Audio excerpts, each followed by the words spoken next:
Assalamualaikum warahmatullahi wabarakatuh. Saya Rafli Ariola dengan NIM 1924 Saya di sini pada kesempatan ini saya mempresentasikan hasil analisis data statistik untuk mata kuliah statistika dengan judul laporan analisis faktor-faktor yang mempengaruhi kinerja karyawan pada PT Sumber Daya Unggul menggunakan metode regresi linear berganda. Latar belakang rumusan masalah. Teman-teman, Bapak Ibu dosen, penelitian ini dilatar belakangi oleh temuan manajemen PT Sumber Daya Unggul, di mana dalam beberapa bulan terakhir kinerja karyawan belum mencapai target yang ditetapkan. Manajemen menduga ada 3 faktor utama yang mempengaruhi kinerja karyawan, yaitu motivasi kinerja X1, disiplin kerja X2, dan lingkungan kerja X3 terhadap kinerja karyawan Y. Untuk membuktikan secara objektif dan berbasis data, kami menganalisis dari 30 responden karyawan. Gambaran umum data statistik slide 3, statistik deskriptif. Mari kita lihat gambaran umum datanya terlebih dahulu. Rata-rata di disiplin kinerja X2 menunjukkan angka tertinggi, yaitu 4.000, yang berarti karyawan sudah memiliki kedisiplinan yang relatif tinggi.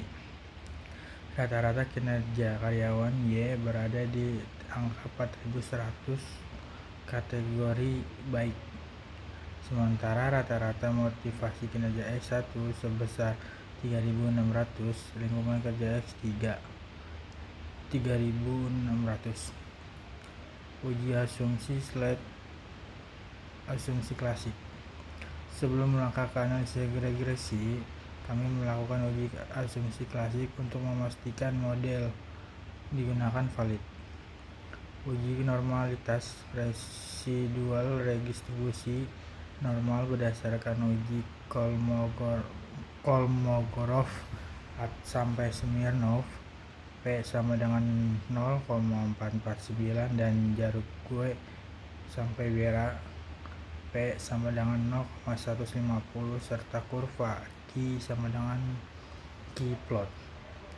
Uji multikolinearitas. Tidak terjadi masalah multikolinearitas karena nilai VIF semua variabel independen di bawah 5.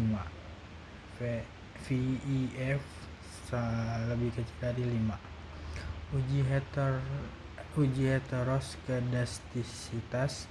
Walaupun terdeteksi heteroskedastisitas minor yang lumrah pada skala Likert sampai kecil, model ini tetap konsisten dan layak untuk melanjutkan ke tahap registrasi. Hasil regresi dan koefisien determinasi. Slide 5. Persamaan regresi NR pangkat 2. Dari hasil estimasi regresi linear berganda diperoleh bersamaan Y sama dengan 0,430 ditambah 0,207 X1 ditambah 0,581 X2 ditambah 0,166 X3. Makna koefisien. Seluruh koefisien bernilai positif, artinya jika motivasi, disiplin, dan lingkungan kerja meningkat, maka kinerja karyawan juga akan meningkat secara signifikan. Nilai R pangkat 2 koefisien determinasi diperoleh nilai R pangkat 2 0,911 atau 91%. Diperoleh oleh ketiga variabel ini bersama-sama, sedangkan sisanya 8,9% dipengaruhi oleh faktor lain di luar model. Uji hipotesis variabel dominan. Slide 6. Uji F and uji T. Uji F simultan, nilai F dihitung sama dengan 88,966 dengan p-value 0,00 lebih kecil daripada 0,05. Artinya motivasi, disiplin, dan lingkungan kerja secara dipengaruhi signifikan terhadap kinerja karyawan. Uji T atau parsial. Motivasi kerja X1 berpengaruh signifikan secara positif. T sama dengan 2,301 0 sama dengan 0,030. Disiplin kerja X2 dipengaruhi sangat signifikan secara positif. T sama dengan 5,695. P sama dengan 0,00. Lingkungan kerja X3 memiliki pengaruh positif namun tidak signifikan pada CX sama dengan 0,05. T sama dengan 1,799. P sama dengan 0,084. Faktor paling dominan. Variabel yang paling dominan mempengaruhi kinerja karyawan adalah disiplin kerja. X2 ditunjukkan oleh koefisien revisi, nilai hitung terbanyak dan kolerasi terkuat. Implementasi manajerial dan rekomendasi.